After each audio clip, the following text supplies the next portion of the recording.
예수님 보면 말씀이 육신이 되어 이 땅에 오셨다고 했는데 그 예수님이 공생애를 시작하기 직전 40일간 금식 기도로 일정을 시작하십니다.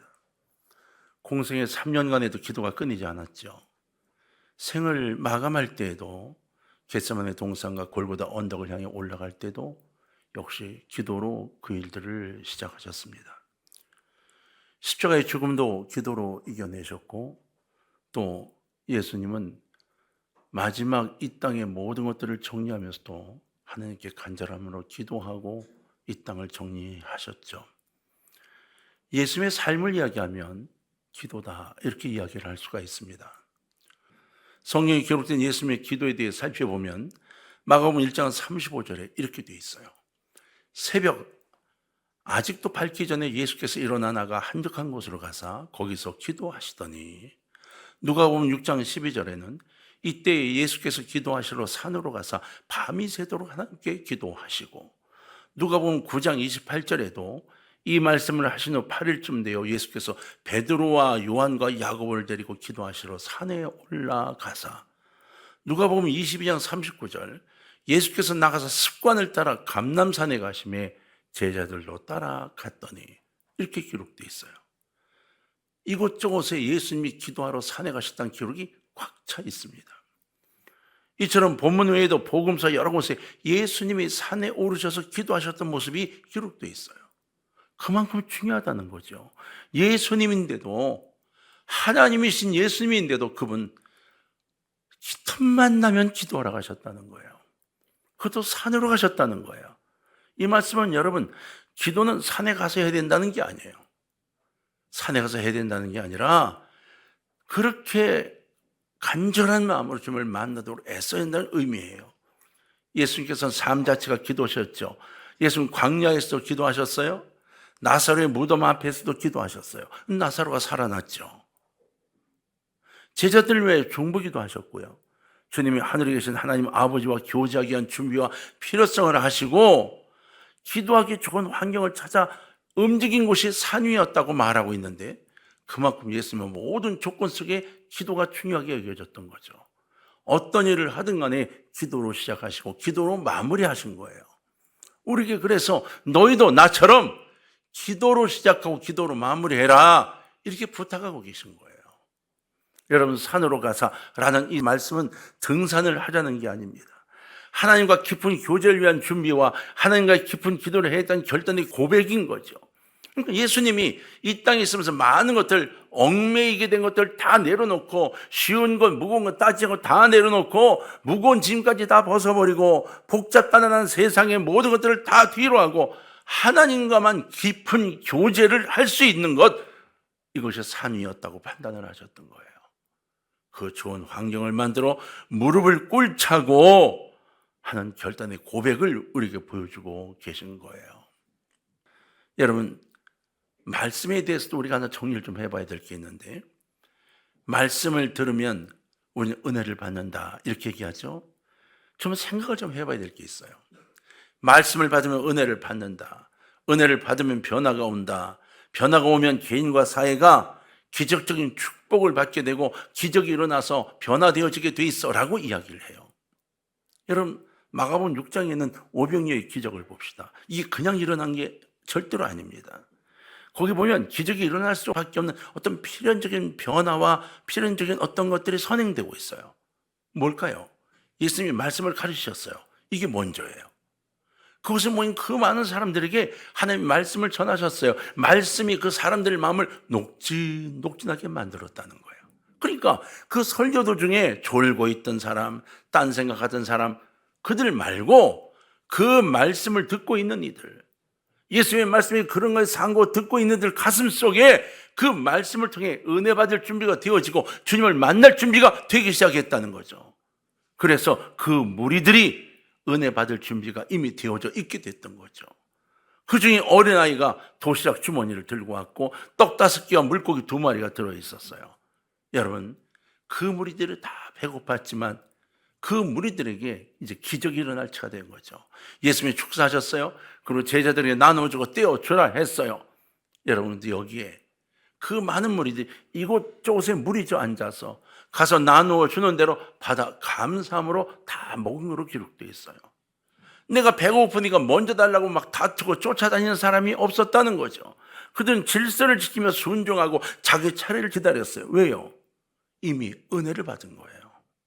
제자들도 마찬가지예요. 자신들의 배를 먼저 채우려고 하지 않았어요. 예수님 말씀에 순종하여 무리에게 먼저 기적의 음식을 나누어 줬습니다. 그랬더니 성인 남성만 5천 명이 먹었다는 거예요. 일반적으로 4배로 해서 노인, 여자들, 애들 다 해서 2만 명은 먹었을 거다 추론하는데 성경은 5천 명으로 되어 있어요. 그리고 12광주가 남았다는 거예요. 그게 그냥 예수님이 축사하셨으니까 뚝뚝 떼어졌다고요? 아닙니다. 이미 하루 종일 말씀을 들은 거예요. 하루 종일 말씀을 듣고 그 은혜가 내 가슴에 꽉 차 있기 시작한 거예요. 그래서 두 손으로 받아들며 감사하며 받아들이기 시작을 했던 거죠. 성도 여러분, 내 삶의 현장과 조건은 똑같을지 몰라요. 그런데 내가 은혜를 받으면 무너지던 인생이 되살아나게 됩니다. 슬픔이 기쁨이 되고 포기가 기대가 되고 불행이 행복이 됩니다. 그러므로 여러분, 말씀을 내 것으로 만드시길 주의 이름으로 부탁합니다. 말씀은요, 꼭 받아야 합니다.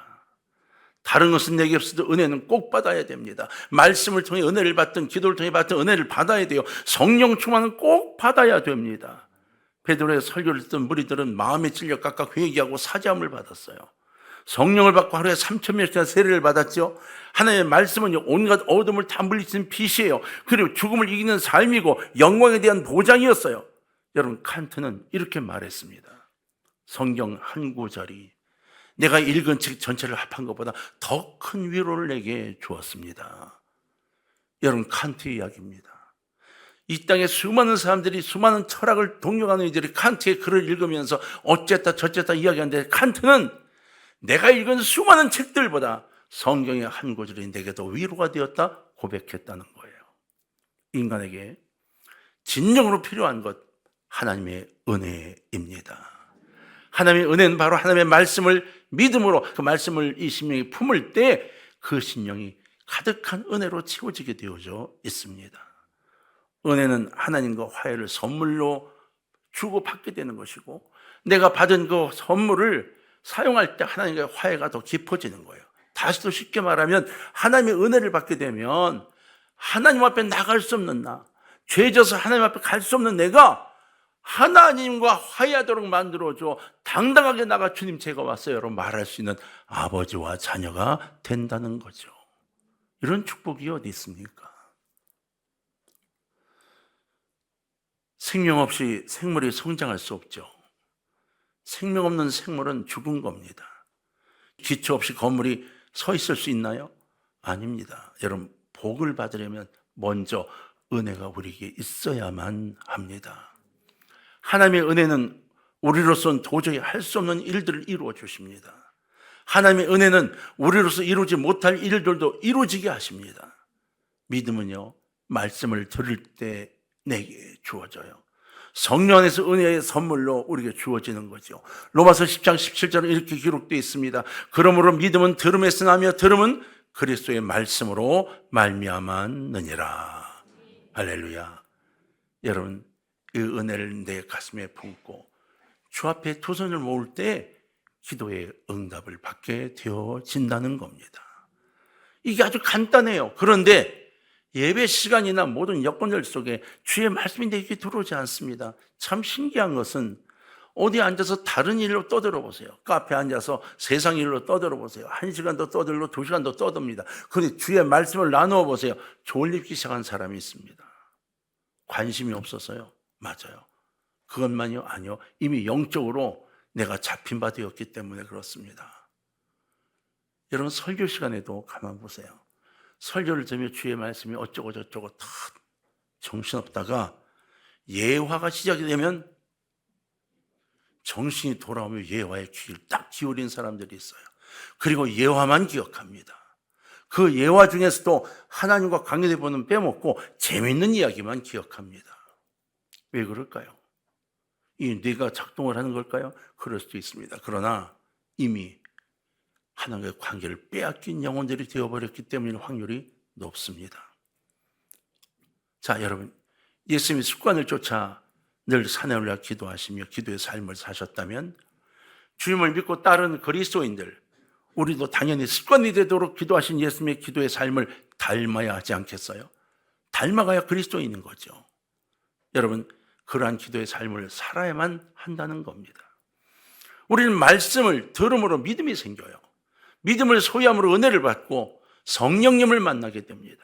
성령 충만하게 기도하고 응답받는 성령 충만한 예수 그리스도의 십자가의 군병들, 바로 그들이 되어야 한다고 성경은 우리에게 요청하고 있어요. 그러니까 이렇게 얘기하는 거죠. 아주 신학적이지 않고 간단하게, 얘들아, 니들이 말씀을 사모해봐.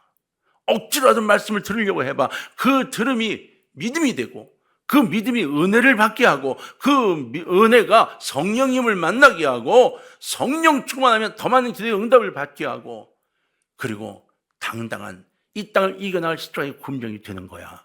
이렇게 설명하고 있는 거예요. 여러분, 십자가의 군병이 될 때까지 주의 말씀을 그리워하고 사모하는 분들이 되기를 주의 이름으로 축원합니다. 사랑하는 성도님들, 상한 갈대와 같은 육체를 지니고 계신 분이 있습니까? 몸이 아프신 분이 있어요? 꺼져가는 심지어 등불 같은 분이 계십니까? 지금이야말로 산에 올라가야 할 때입니다. 산에 올라가 기도하십시오. 예수님이 말씀하셨어요. 마태복음 12장 20절에 보면 상한 갈대를 꺾지 아니면 꺼져가는 심지를 끄지 아니하기를 심판하여 이를 때까지 하리니 하셨어요. 여러분, 내 자신이 난 상처투성이에요 이러지 말고 이것으로 기쁨으로 내놓으시기를 바랍니다. 기도하고 싶지 않을 때, 기도하기 싫을 때, 기도할 수가 없을 때, 이때 기도하는 것, 이건 위선이 아닙니다. 이게 최선입니다. 아유, 기도하기 싫은데 기도하려고 할 때는 무슨 놈의 기도를 해? 해야 합니다. 기도가 안 되는데 무슨 기도를 해? 해야 합니다. 이것이 우리 인생의 최선의 길이기 때문입니다. 나는 설교 시간만 되면 아주 졸려 죽겠어. 들어야 합니다. 이것이 최선이기 때문입니다. 기도는 정욕과 죄로 가득한 인간의 모습을 내버리고 성령님을 만나서 예수 그리스도의 삶을 닮아가는 변화의 시작인 것입니다. 기도는 인생의 신진대사예요. 나를 새롭게 만들기 위해 기도해야 합니다. 기도의 목적은 여러분, 하나님과의 약속을 확인하고 그 약속의 열매를 추수하는 거예요. 나에게 하나님께 약속하셨죠? 주세요. 내게 주세요. 내게 한 재물을 약속하셨죠? 주세요. 하나님 재물 주세요. 이미 기도를 벌써부터 했잖아요. 하나님 건강 주세요. 믿음 주세요. 하나님 영광을 위한 존재가 되게 해주세요. 기도했어요? 구하세요. 여러분 것이 됩니다. 기도하는 사람은 반드시 하나님의 살아계심을 만나게 됩니다. 우리는 자꾸 기도를 멀리하게 돼요. 해봐도 별로 응답이 없더라. 뭐 어쩌더라. 그래서 점점 더 실제로 응답받을 때서 내가 멀리 떠나가 버리고 맙니다. 실은 기도할 때 기도를 잘못해서 응답받지 못한 것을 하나님 탓으로 돌리거든요. 하나님 탓으로 돌려놓고 그리고 나는 기도 응답을 받지 못하는 것 내 책임으로 생각하지 않습니다. 아니요, 하나님은 반드시 응답하시겠다고 약속을 하고 계십니다. 우리는 겸손하게 믿음의 기도를 드려야 하는 이유가 있어요. 왜냐하면 믿음과 겸손의 기도는 하나님께서 반드시 상달되기 때문입니다. 저 앞에 겸손히 엎드리는 때 주님이 우리에게 귀를 기울여 주시기 때문이에요. 그리고 응답할 준비를 하시기 때문이에요. 저나 여러분 모두가 다 이 땅의 모든 걸 내려놓고 주 앞에 두 손 모으고 그저 어린아이같이 주 앞에 기도할 수 있는 분들이 되기를 주의 이름으로 축원합니다. 중심을 다해 기도와 응답을 받아야만 비로소 내가 받는 설교가 끝이 나는 거예요. 여러분 잘 들어야 합니다. 설교요? 잘 들었다고요? 은혜가 됐다고요? 그것으로 설교가 끝난 건가요? 아닙니다. 정말로 설교를 듣거나 은혜를 받았으면 그 받은 말씀 가지고 기도하고 내가 그 말씀대로 살아갈 결단이 세워져야 설교가 끝난 거예요. 그러므로 설교를 듣고 아이고 오늘 설교가 은혜로웠어, 오늘 목사님 너무 좋았어, 그러고 끝나면 그건 웅변을 듣고 만 겁니다. 기도는 설교의 끝입니다. 하버트란 목사님의 이야기입니다. 맞습니다. 그래서 여러분, 은혜가 충만한 날은 다 일어나 집에 갈 때 엉덩이를 뗄 수가 없습니다. 오늘 받은 말씀 이건데 하나님, 이 말씀대로 살아게 되려고 기도하고 일어나게 됩니다. 여러분 스스로를 보십시오. 여러분 기도로 종교개혁을 성공한 루터는 기도는 인간의 최선의 사업이다 이렇게 이야기했어요. 그리고 이런 말을 했죠. 기도는 강아지가 고기 조각을 눈이 빠지도록 기다리는 것처럼 마음을 집중해야 하는 것이다. 이렇게 말했어요. 여러분, 강아지를 길러보세요. 훈련시켜서 앉아! 일어나지 못하게 놓잖아요. 먹을 걸 하나 놔보세요. 시선의 때 안에 안 갑니다. 그 먹을 거 바라보느라고 그냥 그 집중해서 그것만 봅니다. 우린 기도할 때 얼마나 많은 시선이 이 오류를 범합니까? 무슨 소리만 나도 고개가 돌아갑니다. 무슨 소리만 나도 기도가 멈춰집니다. 아니요. 정말 최선을 다한 기도가 필요한 거죠. 아브라함 기도로 늘 하나님과 통했고 대화를 나누었습니다. 엘리야는 기도로 3년 6개월 동안이나 가물어서 메말랐던 땅에 비가 오게 했지요. 다니엘은 기도로 굶주린 사자굴의 사자들의 입을 봉하게 만들었습니다. 바울은 기도와 찬양으로 옥문을 열었지요. 여호수아는 기도함으로 태양이 머무르게 했어요. 무자했던 한나, 아들이 없었던 한나는 기도함으로 사무엘을 얻고 5 자녀를 더 낳았습니다. 솔로몬은 지혜를 구했어요.